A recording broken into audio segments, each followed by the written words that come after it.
Bismillahirrahmanirrahim. Assalamualaikum warahmatullahi wabarakatuh. Alhamdulillahirabbil alamin wassalatu wassalamu ala asyrafil anbiya'i wal mursalin wa ala alihi wa ashabihi wa man ittaba'a hudahu ila yaumiddin. Amma ba'd. Bapak-bapak dan ibu-ibu, ikhwan serta akhwat, saudara-saudari sekalian yang dirahmati oleh Allah Subhanahu wa taala, tiada bosan-bosannya kita mengucapkan puji dan syukur pada Allah Subhanahu wa taala atas seluruh limpahan rahmat, nikmat dan karunia Allah pada kita semua. Khusus pada pagi hari ini, Allah kembali berikan kepada kita taufik untuk kembali hadir dalam majlis tadabbur Al-Quran yang penuh dengan berkah ini, insya Allah. Salawat beserta salam kita doakan untuk uswah dan kedua kita, Nabi Muhammad Sallallahu Alaihi Wasallam. Semoga senantiasa juga tercurah kepada segenap keluarganya dan para sahabatnya radhiyallahu anhum ajma'in. Bapak dan Ibu yang dirahmati oleh Allah Subhanahu wa taala, pagi ini kita akan lanjutkan kembali tadabbur suratul An'am dimulai dari ayat 119 sampai 124 insyaallah ya. Baik, kita lihat sebelumnya di ayat yang 118 eh, Allah berfirman mengatakan fakulu mimma dzukira rasmullahi alaih in kuntum bi ayatihi mu'minin. Maka makanlah oleh kalian wahai orang-orang kafir Quraisy, bukan orang-orang beriman ya. Hari ini kita membahas bahwasanya Allah telah membahas tentang bagaimana dialog Rasulullah SAW dengan orang-orang musyrikin ya. Yang mana kata Allah kalau seandainya Rasulullah SAW mengikuti kebanyakan keinginan orang-orang yang tersesat tersebut, orang-orang musyrikin, maka mereka akan menyesatkan Rasulullah SAW daripada jalan Allah. Karena sesungguhnya orang-orang musyrikin itu hanya mengikuti prasangka mereka saja dan tidaklah yang mereka lakukan itu kecuali kebohongan belaka. Allah yang lebih mengetahui siapa yang tersesat dari jalannya dan dia pula yang lebih mengetahui siapa yang mendapatkan petunjuk. Oleh karena itu kata Allah fakulu mimma dzukira smullahi alaih, makanlah oleh kalian semua yang disebutkan nama Allah dalam penyembelihannya kalau seandainya kalian beriman dengan ayat-ayatnya. Artinya jangan ikuti budaya orang-orang musyrikin, orang-orang kafir yang suka memakan makanan yang tidak disembelih dengan nama Allah dan juga memakan sesajen-sesajen persembahan-persembahan yang mereka persembahkan kepada berhala-berhala mereka di sekeliling Ka'bah.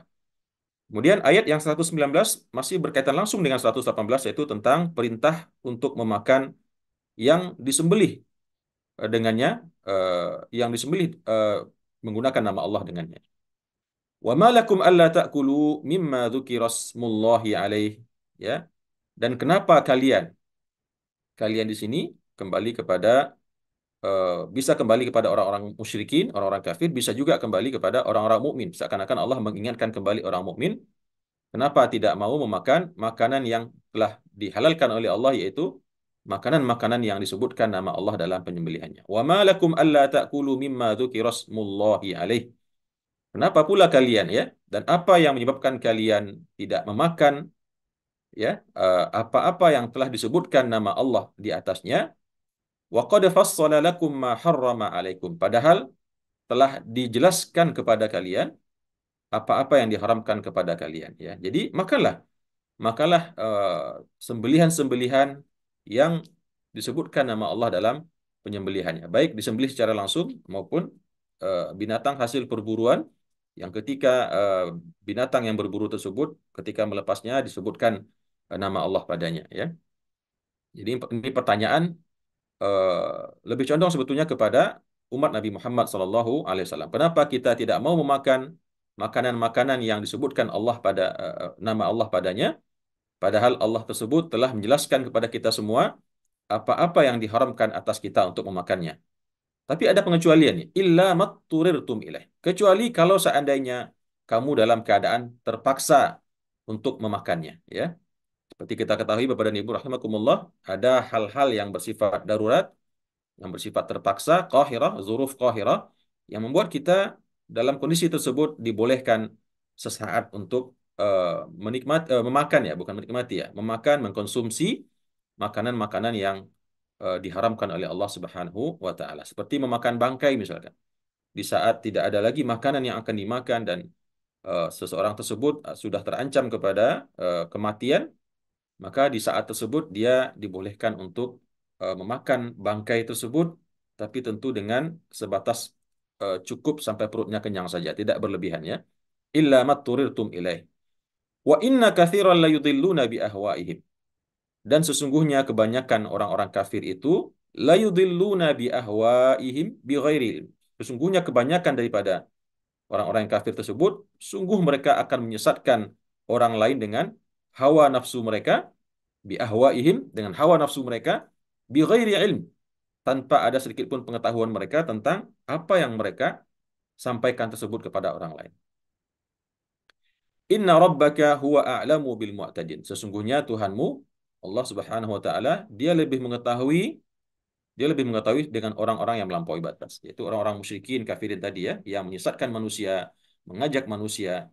Jadi kalau kita lihat di cerita di belakang ayat ini, bagaimana orang-orang kafir itu, orang-orang musyrikin yang ada di Mekah, kaum Quraisy, mengajak dan menyeru dan membujuk semikian rupa kepada Nabi Muhammad SAW dan para sahabat yang telah beriman dengan beliau untuk memakan makanan yang mereka sembelih. Ya, mereka mengatakan mematahkan apa, memberikan logika seperti ini. Kenapa Allah Tuhan itu tidak mau memakan yang dia bunuh dengan tangannya sendiri, sementara dia mau memakan binatang atau sembelihan yang dibunuh oleh tangan manusia? Ya, sehingga mereka mengatakan yang mati sendiri itu kan Allah yang mematikan. Tapi karena tidak disebut nama Allah, maka kita tidak boleh memakan makanan yang mati sendiri. Artinya matinya tidak disembelih, menjadi bangkai begitu. Sedangkan yang dibunuh, disembelih dengan tangan kita sendiri, maka itu halal. Nah, ini logika ini dibalik oleh orang-orang kafir Quraisy. Eh, Mereka menuduh logika Nabi Muhammad dan logika agama Nabi Muhammad itu adalah logika yang salah kaprah begitu. Karena mereka mengatakan bagaimana mungkin eh, binatang yang dibunuh oleh Allah sendiri, ya tentu binatang yang mati itu Allah yang matikan gitu ya. eh, Diharamkan sementara yang dibunuh oleh tangan manusia itu dihalalkan. Nah, jadi itu yang mereka gunakan sebagai logika mereka untuk merayu dan membujuk orang-orang Islam yang telah beriman dengan agama Islam untuk ikut budaya mereka ya, ikut memakan sesembelihan mereka dan memakan apa-apa yang diharamkan oleh Allah Subhanahu wa taala. Kemudian di ayat yang 120 Allah mengatakan wadharu zahiral itsmi wa batinah. Ya, tentu ini perintah kepada kita ya, pada sahabat Rasulullah SAW dan kita umat Islam. Wadharu zahiral itsmi wa batinah. Dan tinggalkanlah oleh kalian yaitu zahirul ismi. Zahirul ismi ini artinya dosa-dosa yang tampak ya. Dosa-dosa yang tampak, yang nyata, wa batinah, dan demikian juga dosa-dosa yang tersembunyi ya. Ini bisa kita artikan dengan berbagai macam takwil ya atau makna. Ada yang mengatakan zahirul ismi ini artinya adalah dosa-dosa yang tampak, yaitu daripada bentuk dalam bentuk menikahi istri daripada ayah-ayah, menikahi istri-istri daripada ayah kandung. Jadi pada zaman jahiliyah, orang-orang jahiliyah sudah menjadi budaya bagi mereka ketika ayah kandung mereka meninggal, yang meninggalkan banyak istri, maka datanglah anaknya kemudian menikahi eh, istri-istri ayah tersebut ya, selain ibu kandung mereka tentunya ya. Janda-janda ayahnya yang ditinggal oleh sang ayah kemudian mereka dinikahi oleh anak-anaknya. Ini tentu sebuah fahisyah ya. Dalam Al-Qur'an disebutkan dengan fahisyah, dosa yang sangat besar sekali, yaitu menikahi ibu tiri. Demikian juga di ayat-ayat selanjutnya menikahi ibu kandung, menikahi saudari kandung, menikahi anak, menikahi cucu, menikahi bibi gitu ya, menikahi nenek. Maka ini termasuk yang disebutkan dalam kitab tafsir sebagai zahirul ismi ya.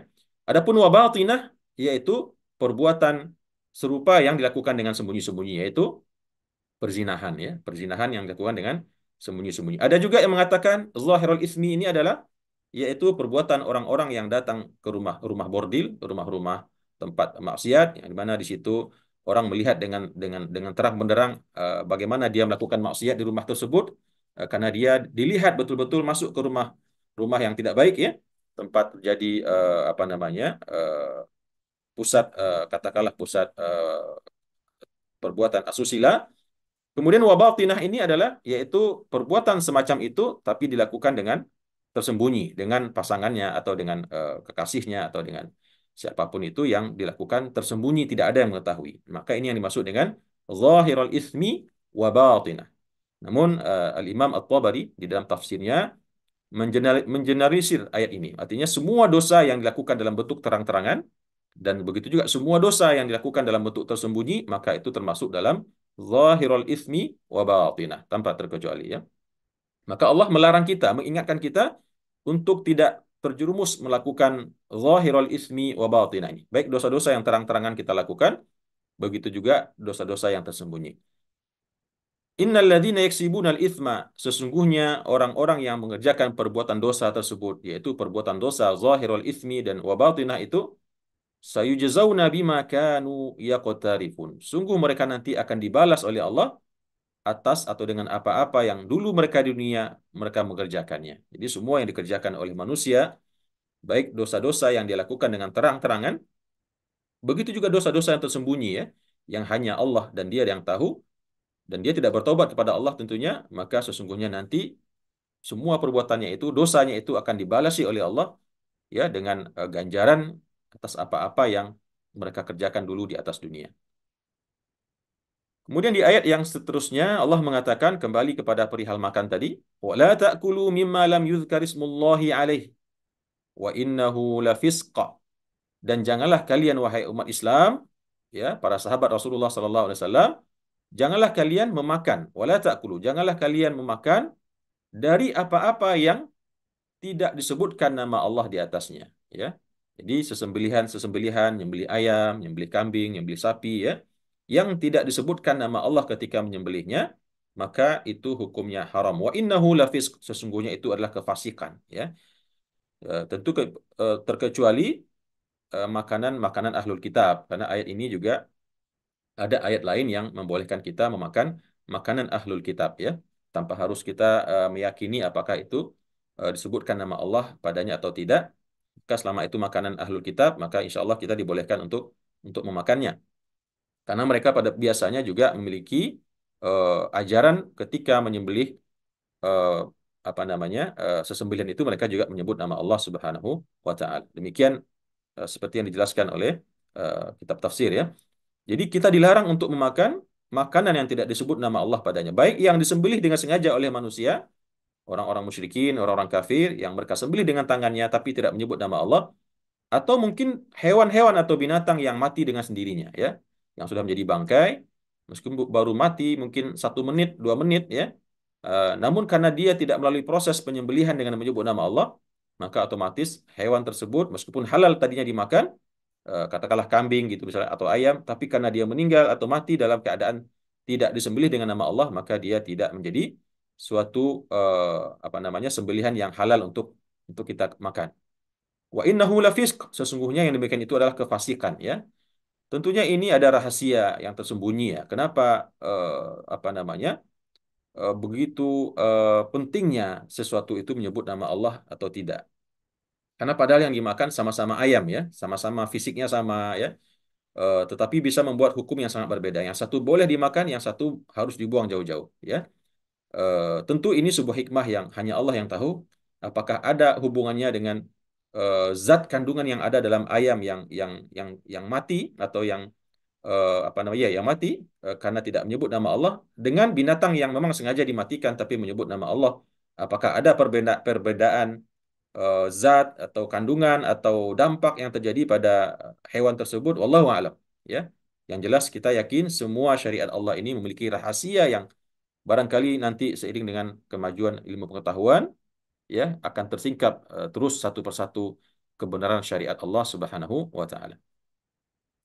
Wa inna syayatina, dan sesungguhnya syaitan-syaitan la yuhuna ila auliyaihim liyujadilukum ya, dan sesungguhnya syaitan-syaitan. Syaitan di sini kalau kita lihat di buku tafsir maksudnya bukan syaitan iblis ya, tapi syaitan manusia. Dalam buku tafsir At-Tabari dijelaskan syaitan di sini ada yang mengatakan mereka adalah orang-orang Persia yang bersahabat dengan orang-orang kafir Mekah yang mengirimkan surat, karena memang orang-orang kafir Mekah berkirim surat kepada orang-orang Faris ya, orang-orang Persia yang beragama Majusi, menceritakan tentang adanya sekelompok orang yaitu Nabi Muhammad SAW yang datang membawa agama baru, yang membawa sebuah apa namanya ketetapan yang aneh ya terkait dengan makanan tadi. Mereka tuliskan dalam suratnya, mereka mengatakan si Muhammad itu alaihissalatu wassalam mengatakan kalau seandainya yang dibunuh dengan tangan Tuhan itu haram dimakan, yaitu yang jadi bangkai tadi ya. Sedangkan yang mereka bunuh dengan tangan mereka sendiri, manusia yang hina itu, maka halal dimakan. Ini yang dicemoohkan oleh orang-orang kafir musyrikin dan dituliskan, dikabarkan kepada orang-orang Persia. Lalu orang Persia ini mengirim utusan ya kepada kaum Quraisy dan untuk memperkuat keyakinan mereka tentang akidah mereka yang sesat tersebut, maka turunlah ayat ini ya, wa inna syayatina la yuhuna ila auliya. Sesungguhnya syaitan-syaitan manusia itu mereka membisikkan kepada kawan-kawan mereka ya, kolega-kolega mereka, liyujadilukum, untuk membantah kalian, berjidal dengan kalian wahai Muhammad sallallahu alaihi wasallam dan pengikut engkau wahai Muhammad. Oleh karena itu kata Allah, wa in ata'tumuhum, kalau seandainya kalian ikuti mereka, kalian kalah dengan jidal mereka dan kalian dengarkan mereka sehingga kalian akhirnya tertarik mendengar logika dan hujahnya mereka, wa in ata'tumuhum, dan kemudian kalian kalau seandainya kalian mengikuti mereka, wa innakum la musyrikun, maka sesungguhnya kalian akan masuk menjadi orang musyrik seperti mereka itu. Ya, jadi kalau diikuti rayuan mereka untuk memakan sesembahan sesajen-sesajen yang mereka persembahkan untuk dewa-dewa atau eh, tuhan-tuhan mereka tersebut, maka kata Allah, jadilah kalian kembali menjadi orang-orang yang musyrik. Ya. Kemudian di ayat selanjutnya Allah mengatakan, awaman kana maitan fa ahyainahu wa ja'alna lahu nuran yamshi bihi fin nasi kaman mathaluhu fiz zulumati laisa bi kharijin minha. Allah mempertanyakan kepada orang-orang musyrikin ya melalui lisan Nabi Muhammad SAW, dan ya, apakah orang-orang yang tadinya dia mati fa ahyainahu, kemudian kami hidupkan dia ya. Nah, ini ada dua pengertiannya. Ada yang berarti mati dalam artian mati sebenarnya ya. Jadi orang yang mati yang tadinya orangnya mati kemudian dihidupkan oleh Allah ya. Namun tentu yang lebih tepat adalah yang dimaksud dengan di sini adalah orang-orang yang tadinya mati dalam artian tidak hidup dalam keimanan. Apakah orang-orang yang tadinya mati atau tidak hidup dalam keimanan? Di sini orang yang tidak beriman dianggap mati ya. Fa ahyainahu, kemudian kami hidupkan jiwanya, kami hidupkan batinnya dengan iman. Wa ja'alna lahu nura, dan kami jadikan untuknya itu semacam cahaya di dalam sanubarinya, di dalam kehidupannya, yamshi bihi finnas, yang dia gunakan cahaya tersebut, dia berjalan dengan cahaya tersebut di antara manusia ya. Nah, apakah sama orang-orang seperti ini, orang-orang yang tadinya kafir, orang-orang yang tadinya musyrik, jahiliyah seperti Umar bin Khattab ya, seperti Abu Bakar Siddiq, seperti Khalid bin Walid dan banyak lagi sahabat yang tadinya musyrikin kemudian beriman dengan Rasulullah SAW, seperti Bilal bin Rabah, seperti Yasir bin Ammar atau Ammar bin Yasir. Maka kata Allah, apakah orang-orang yang tadinya mati tersebut tidak memiliki iman di hatinya, kemudian kami hidupkan mereka dengan iman, kami jadikan mereka menerima hidayah Allah Subhanahu wa taala dan kami jadikan bagi mereka semacam cahaya di dalam kehidupan mereka, dalam sanubari jiwa mereka, yang mereka berjalan dengan cahaya itu di tengah-tengah manusia. Kamam mathaluhu fi zulumat, apakah sama mereka dengan orang-orang yang permisalan mereka itu fi zulumat, yaitu orang-orang yang berada dalam kegelapan, laisa bi kharijin minha, yang mereka tidak akan pernah bisa keluar daripada kegelapan tersebut. Tentunya ayat ini Bapak dan Ibu maksudnya adalah membandingkan antara orang-orang yang musyrikin sebangsa Abu Jahal, Abu Lahab ya, gembong-gembong musyrikin yang tetap tidak mau beriman kepada Rasulullah SAW dibandingkan oleh Allah. Apakah sama orang-orang yang menerima keimanan ya, yang tadinya hidup dalam kesesatan bagaikan mayat, seperti orang yang mati, seperti Abu Bakar Siddiq, Umar bin Khattab, ya, Utsman bin Affan, dan sahabat-sahabat lainnya yang tadinya musyrikin kemudian beriman kepada Rasulullah SAW, maka Allah katakan, apakah sama perbandingan mereka itu dengan orang-orang yang tetap berada dalam kegelapan yang tidak pernah mereka akan bisa keluar daripadanya, yaitu orang-orang seperti Abu Jahal dan Abu Lahab dan para pengikutnya ya. Kadzalika zuyyina lil kafirina ma kanu ya'malun. Demikianlah kata Allah, zuyyina, dihiasi atau dihiasi oleh Allah bagi orang yang kafir itu, Allah jadikan mereka menganggap baik ma kanu ya'malun, apa-apa yang mereka kerjakan. Jadi Allah membuat mereka karena betul-betul tidak mau beriman ya dari sikap mereka, dari perbuatan mereka yang sudah diberikan wahyu sedemikian rupa oleh Allah, didakwahi sedemikian rupa oleh Rasulullah sallallahu alaihi wasallam, namun tetap ingkar dan menolak, maka akhirnya Allah mengatakan kadzalika zuyyina lil kafirin. Dihiasi ya, dianggap indah perbuatannya itu. Sehingga mereka semakin bersemangat untuk membela atau memperjuangkan keyakinan mereka, budaya mereka. Karena memang Allah tambahkan hiasan-hiasan di otak mereka ya. Kadzalika zuyyina lil kafirina ma kanu ya'malun. Demikianlah dihiasi atau dijadikan oleh Allah mereka memandang baik orang-orang kafir tersebut ma kanu ya'malun, apa-apa yang sebelumnya mereka kerjakan. Kemudian kata Allah Subhanahu wa taala di ayat yang selanjutnya, wa kadzalika ja'alna fi kulli qaryatin, dan demikianlah ya, demikianlah wahai Muhammad sallallahu alaihi wasallam, ja'alna fi kulli qaryatin, kami menjadikan di semua negeri itu akabira mujrimiha. Ada orang-orang besar yang menjadi penjahatnya, ada senior-senior, ada pemuka-pemuka negeri tersebut yang menjadi gembong-gembong penjahatnya. Itu sudah sunnatullah kata Allah. Dan demikianlah kata Allah, kami menjadikan di setiap kampung itu, di setiap negeri atau negara itu, ada yang yaitu akabira mujrimiha. Ada gembong-gembong mujrim, gembong-gembong penjahat, ya, dimanapun itu di seluruh dunia ini, di baik itu dalam konteks negara, konteks provinsi, kota madya, kecamatan, bahkan kampung, ya, atau di lingkungan tempat kita tinggal, di tengah-tengah kita bertetangga, ada saja orang-orang yang menjadi gembong-gembong kejahatan, ya, pemuka-pemuka kriminal, pemuka-pemuka kegiatan yang bersifat kriminal atau perbuatan bersifat dosa.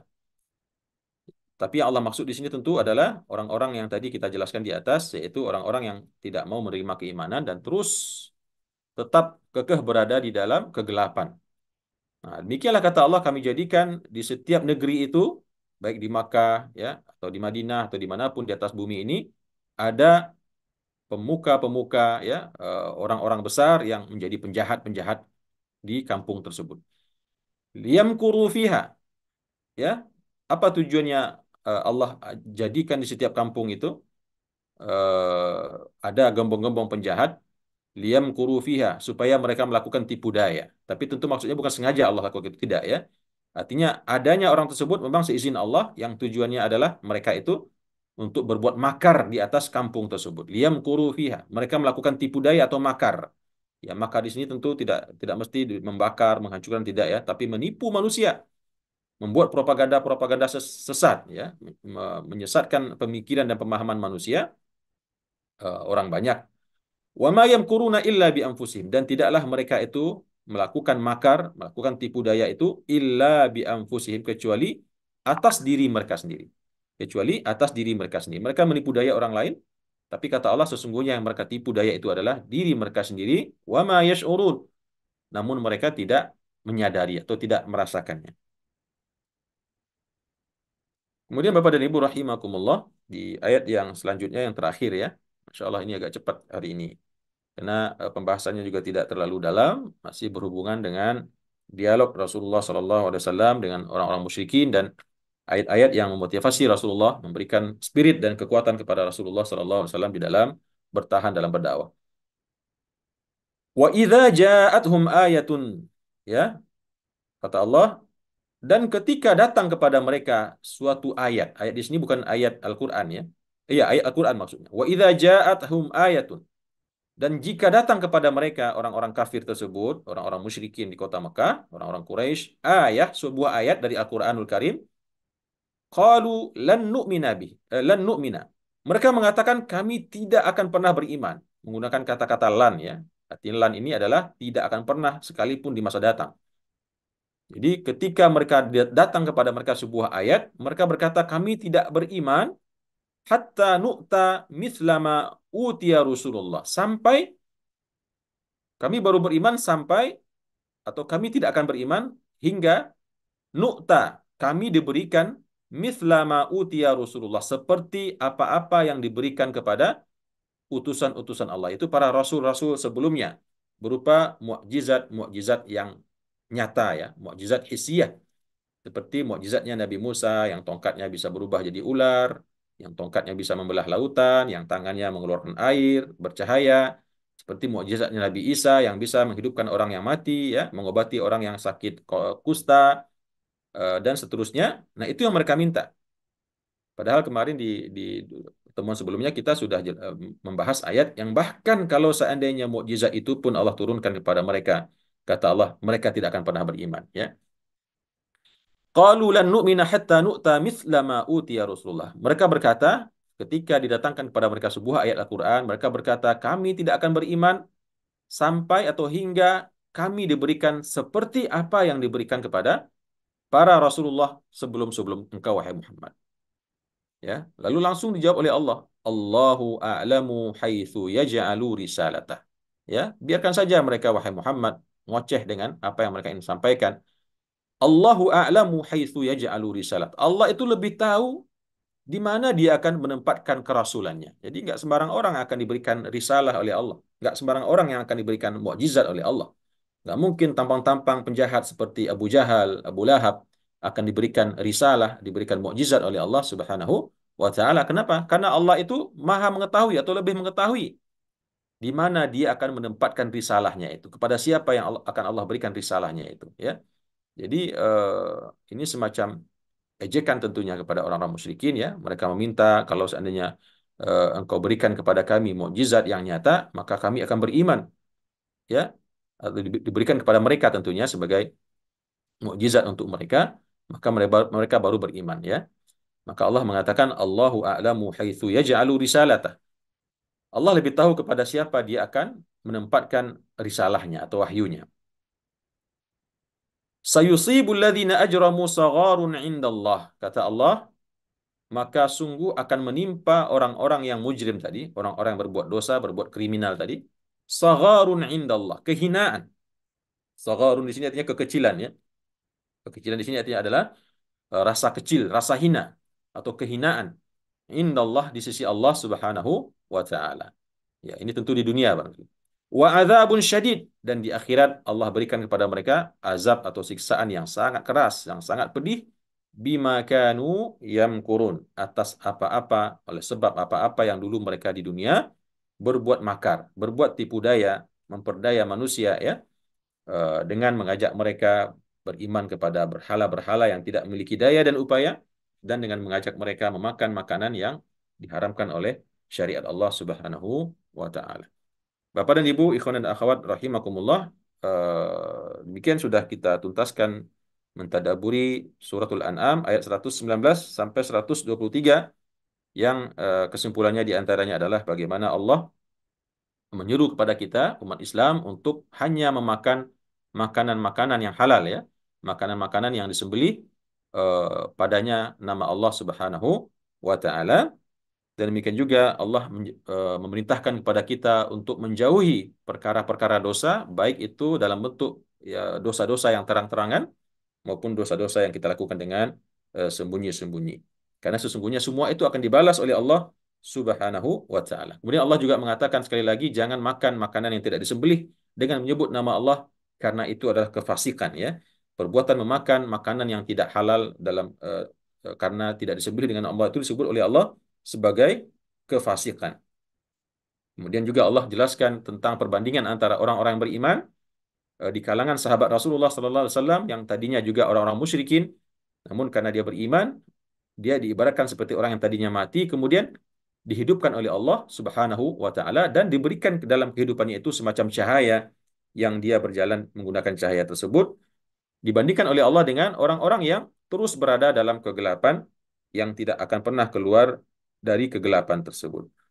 Kemudian juga di ayat 123 Allah juga menjelaskan tentunya untuk menghibur Nabi Muhammad SAW agar tetap semangat, ya, karena mungkin Nabi Muhammad sampai tidak habis pikir begitu, ya, bagaimana ada manusia seperti ini, seperti Abu Jahal, Abu Lahab, yang menentang sedemikian rupa dakwahnya, wahyu yang turunkan kepadanya. Maka kata Allah, demikianlah kami menjadikan di setiap kampung itu ada gembong-gembong penjahat yang mereka itu menyeru untuk berbuat tipu daya kepada manusia. Padahal kata Allah, tidaklah yang mereka lakukan itu hanya tipu daya untuk diri mereka sendiri. Yang mana mereka itu, kata Allah, mengatakan tidak akan beriman kepada Nabi Muhammad SAW sampai diturunkan untuk mereka itu semacam mukjizat. Mereka betul yang jadi bukan hanya sekedar minta dipertontonkan ya. Mereka minta merekanya sendiri ya untuk diberikan mukjizat itu. Ini kan apa namanya? Kebangetan ya. Tidak mau beriman dengan Nabi Muhammad dan tidak mau beriman dengan sekalipun mukjizat diberikan kepada Nabi Muhammad, mukjizat yang nampak tadi, mukjizat hissiyah, tapi yang mereka minta adalah supaya Allah menurunkan ke tangan mereka mukjizat tersebut. Baru mereka mau beriman ya. Nah, tapi tentu Allah Maha tahu. Allah mengatakan Allahu a'lamu haitsu yaj'alu risalat. Allah lebih tahu kepada siapa pantas wahyu atau mukjizat itu diberikan atau risalah agama itu diberikan. Allah mengatakan orang-orang yang mujrim, orang-orang kriminal itu eh, nanti di akhirat di dunia akan dihinakan oleh Allah sebagaimana Allah menghinakan orang-orang musyrikin yang tadinya mengintimidasi, memusuhi bahkan menganiaya Nabi Muhammad dan para pengikutnya di Makkah. Begitu terjadi Fathu Makkah, yaitu penaklukan kota Makkah, maka semua mereka jatuh dalam kehinaan ya, kecuali yang kemudian akhirnya dengan ikhlas masuk ke dalam agama Islam. Itu di dunia. Dan di akhirat Allah akan siapkan untuknya azab yang sangat pedih atas apa-apa yang mereka makarkan dulu di dunia.